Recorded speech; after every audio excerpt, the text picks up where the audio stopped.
All right, we're live. Another week where Dunaway and I are diving in to do a live postgame here because Auburn has lost. This time in more spectacular fashion. This has to be the most painful loss, 27-21 to Oklahoma of the three this year. The Cal game, you just played awful. The Arkansas game, you just played awful. You controlled this game. Auburn controlled this from the first possession where Oklahoma ran down the field and scored. From that point on, Dunaway, they controlled the game. Brown, 482 yards against a Brent Venables defense.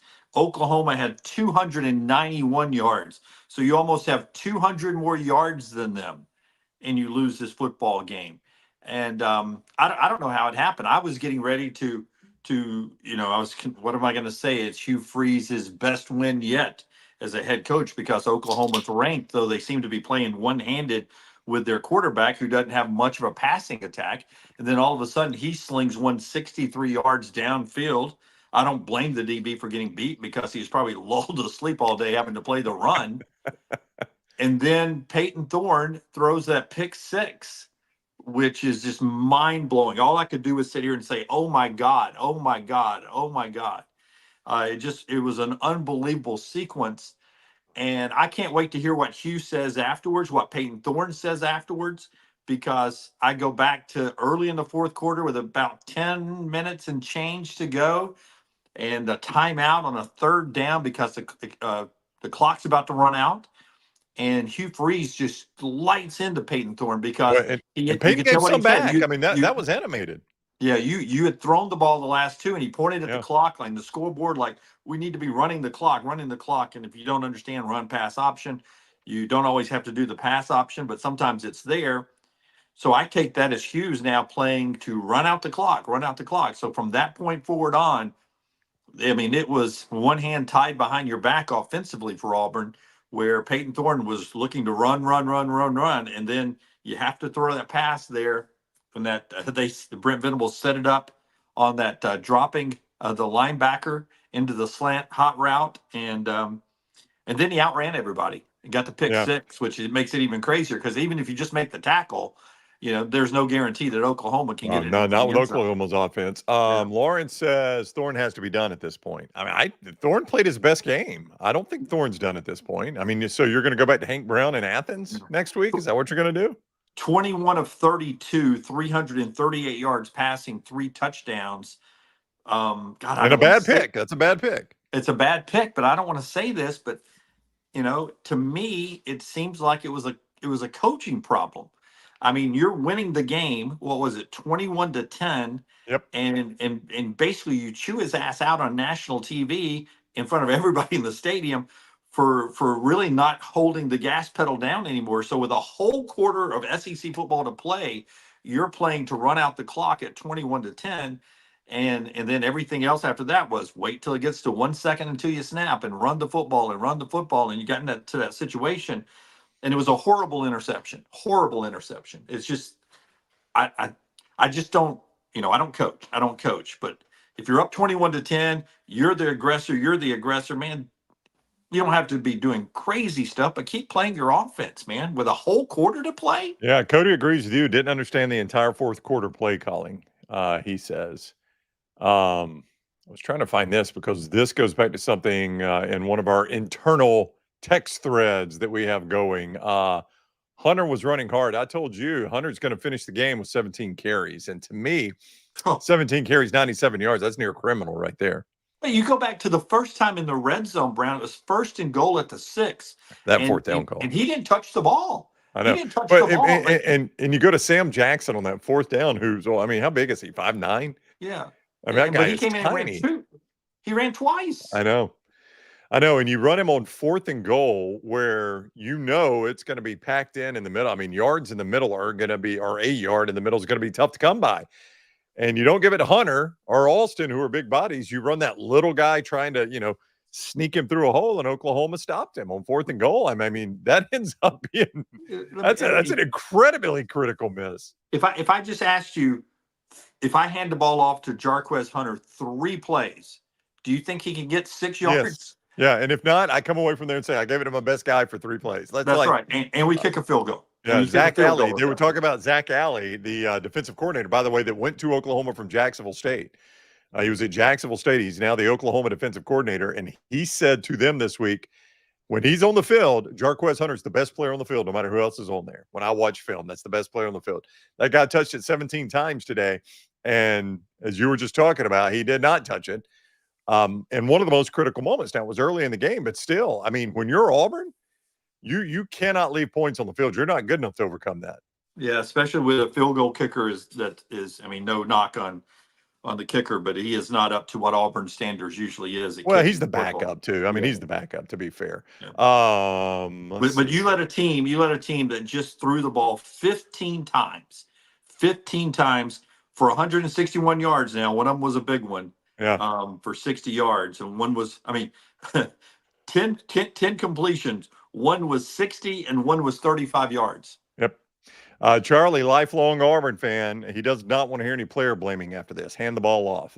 Hugh caught a lot of heat for that last year. So I think it will be interesting to see how he handles this post game based on everything he said last week and some of the blowback on that. Oh, if you don't think, I mean, if you're that animated to start the fourth quarter, you don't think it's going to be a situation where he says, we made some bad decisions early on in the quarter where we weren't running clock, and then that interception. I mean, it's going to be a big deal. It's going to be a big deal. It is going to be a big deal. By the way, thebarnauburn.com for all of our Auburn coverage. Dunaway and I are only going to be here a few minutes. We're not staying long, but you can swing over to thebarnauburn.com and get a full post-game reaction from Kyle Rush. Join for $1. That's going to be free over at thebarnauburn.com and the Barn Auburn YouTube page. But you can join the website for $1 and enjoy the message board. I'm sure it is like liquid nitrogen. Is that hot? It's lava. It is lava hot right now, that message board. I bet it's cooking. Yeah, I'm looking at my phone to see if we get the text, the company text like, hey, thebarnauburn.com has crashed. It has crashed, guys, because I'm sure people are rushing over there to give their thoughts. You can do it at thebarnauburn.com. Today's a good day. Join for $1. Give your thoughts. See what you think. Yeah, I mean, but finally, you had for Auburn today. You had Cam Coleman with 82 yards receiving, KLS with 77, Fairweather with 71, Malcolm Simmons with 61, Robert Lewis with 22. I mean, a completion of 42, a completion of 31, a completion of 43, a completion of 48. This was the passing game you expected, and then at the end, you're doing all of that, and then you say, all right, that's 3/4 of good offensive football. Let's all whoa. Let's don't keep doing that. Let's try to milk this clock. Steven says there seems to be a lot of tension between Thorne and Freeze. So on that situation you're talking about, he calls the timeout. The ball had already been snapped to Thorne. He basically sprints to the sideline. Well, he had already from the field looked over and yelled at Freeze. Did you catch that? Yeah, because he said, looks at him and the clock. I was going to snap it at 1 second. Yeah. Well, but before even that, he looks at him and he's pointing to that spot and he's yelling back at Freeze like, I threw it where he was supposed to be. I don't know what he said, but he's yelling something at Freeze. Yeah. So then the clock's running down. He gets the ball and he's running with the ball to the sidelines, and Freeze and he are already yelling at each other. And then when they get over there, it's a pretty animated exchange. Like, I don't know that I would say Thorne crossed the line with a coach. I'm not suggesting that, but I am saying that was a pretty animated exchange between a quarterback and a coach. No, you can tell it was because of the assistants who were that's right, inch in between them a little bit because they didn't want anything else for it to flare up any at all. So just the body language of the assistants who's around them all the time, you just knew by what they were doing there that wasn't of the normal conversation that they see at practices and stuff. My mind is blown how this game got lost. Mine too. You're 21-10, and Oklahoma's offense was awful today. Yep. They are no good on offense. Like, I don't know. I mean, I know people are here for Auburn, but let's just real quick. What is Jackson Arnold going to do? I mean, if you stood on the sideline and watched your offense be that bad, and you don't get to play in this game, that's right. I mean, what are you going to do, man? Would you punch out and go? They were playing one-handed, right? Because there was no threat of him throwing the ball until he had to throw the ball at the end. And they ran the ball either with Hawkins 14 times or Javante Barnes 18 times. Nobody else ran the ball. The receivers, we know the injury report, eight wide receivers out. They had Hester catch the ball, Sharp caught the ball, Thompson caught the ball, Petway caught the ball. So you had six guys who made plays today for Oklahoma, officially in the stats. 2 guys ran it. One of those guys running it was also the quarterback, and 4 guys caught passes. That was Oklahoma's offense. And they were able to go on the road and win an SEC game with a freshman making his first start ever in a hostile environment. I mean, give Auburn fans credit. They haven't packed it in. The Auburn fans win every game. I mean, bless their hearts. I mean, you can't blame anything. You can't blame anything on those people ever. They lay it out there every freaking time. Yeah. And boy, it is moving fast. A lot of criticism of Freeze here, Jim, in the mybookie.ag chat room. Bo says, we've seen this movie before. Coordinators fired at the end of the year. Board of Trustees voted confidence in Freeze, hiring a coach in December. I don't think you're going to get quite there yet, but he has already fired coordinators. No, but he's the offensive coordinator. He's calling plays. That's right. And remember that the people who are the influential boosters, the Board of Trustees people, these are the people that chose Hugh Freeze. These are the Hugh Freeze people. So he is not on the hot seat. JR over on Facebook, if you're upset with him pulling it, why are you calling RPOs in those situations? I kind of agree with that. That's right. Just call runs. Like, if you don't want him to throw the ball, don't give him an option. Exactly. Just, hey, we're going to run. And you got speakers in the ear. Hey, there's no run pass option here. Just hand it to Jarquez. Yeah. The PO is gone. It is an R. It is not an RPO. There is no PO here. It is an R. Just run the football. We're calling an R here. Forget the PO. I don't know what else to say. I really don't either. You've got the rest of this. I'm done. I've got nothing. Alabama starts in 27 minutes and 52 seconds. TheBarnAuburn.com for a more intensive full post game from Kyle Rush and the guys there at TheBarnAuburn.com. Ole Miss got upset by Kentucky.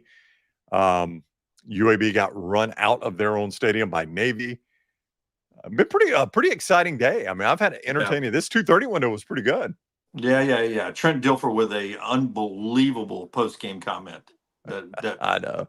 It blows my mind. This guy's not ready for the big time. If you missed it, it is. Can I reenact it? Yeah, I don't know who the little kid is. That's the only problem. People were saying it's his son.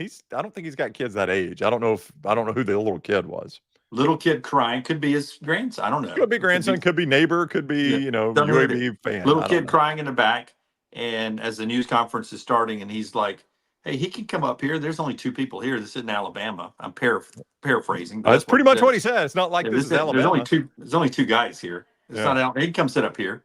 I mean, interrupts the guy's question to say, "Hey, he can come up here." I know he's crying. Shouldn't be in here anyway because the kid in post-game news conference. But let him come on up here and sit up here by me because there's only 2 people here. It's not Alabama. Mm-hmm. I mean, could you say that?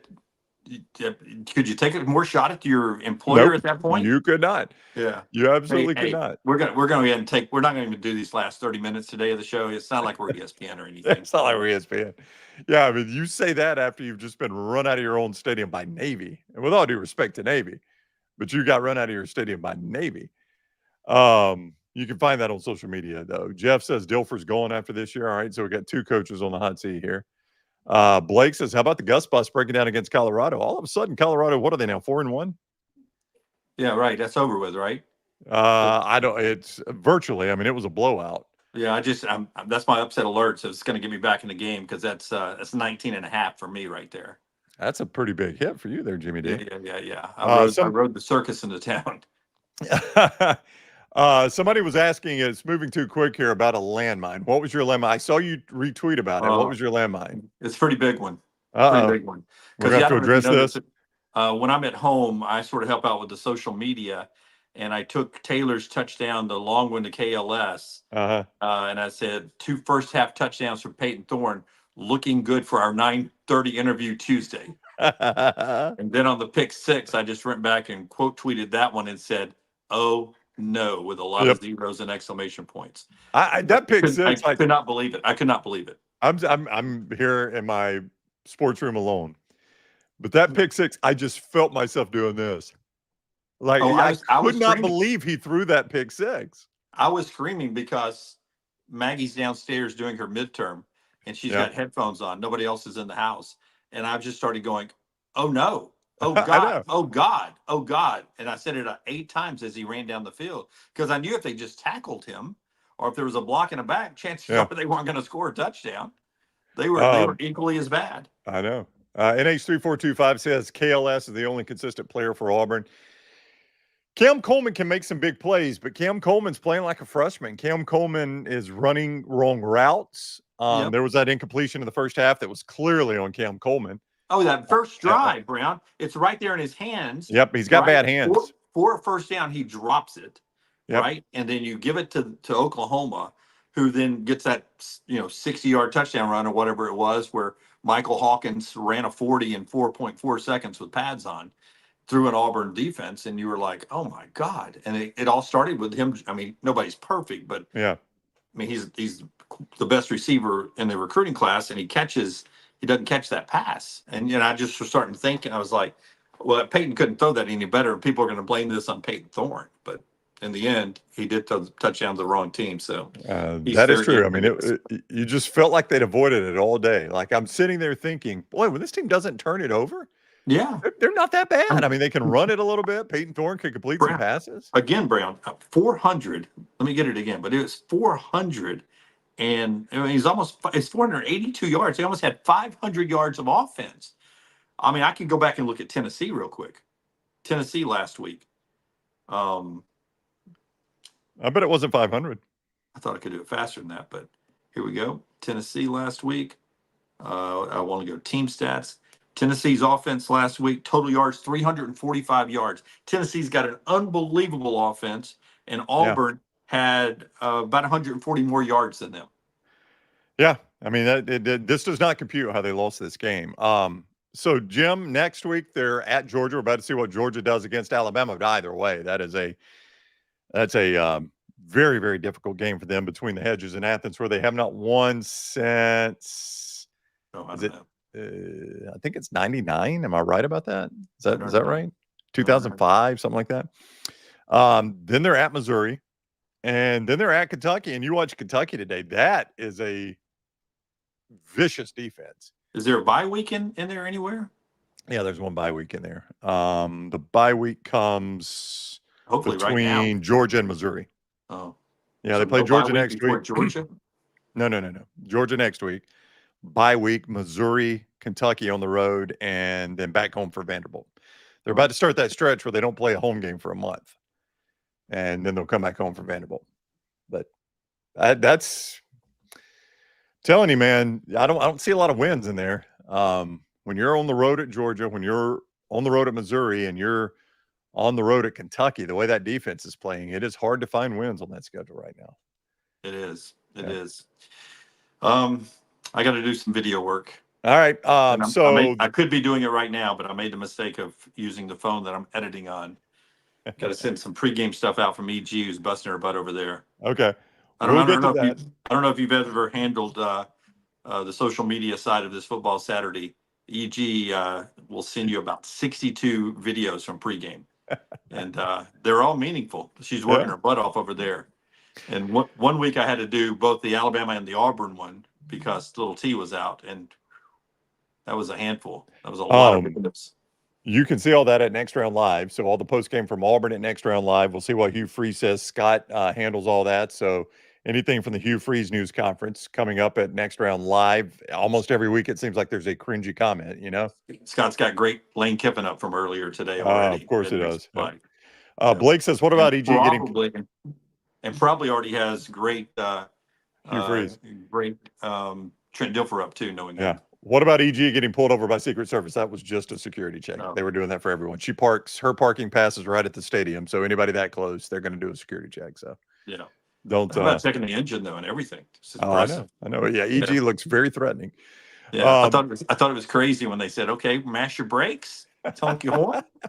Ma'am, it looks like your cabin filter's a little dirty. Can you see the Secret Service guy pulling out the? Hey, ma'am, your air filter. I pulled it out to show you. Look at it right here, ma'am. Yes. Yeah, it looks like an air filter to me, sir. All right, so thebarnauburn.com for postgame, thebarnauburn.com. We may be back here after Bama, Georgia. We'll see. We'll see what happens. Let's just see how that game goes. And if it calls for a postgame show, we'll do a postgame show. If it doesn't, we won't. We'll see. I mean, that's just kind of a fly by the seat of our pants still. But thebarnauburn.com, Kyle and the gang there. And you can join for $1 right now at thebarnauburn.com. All right, enjoy Bama and Georgia. We will see you either after that game or 9 o'clock or Dunaway after dark tomorrow night, whatever. Whenever we see you next, we'll see you then. Please give this a thumbs up, share it. If you haven't subscribed to our YouTube channel and set your alerts so you know when we're live on stuff like this, do that right now too, please. That's awesome. All right, see ya. Everybody have a great night.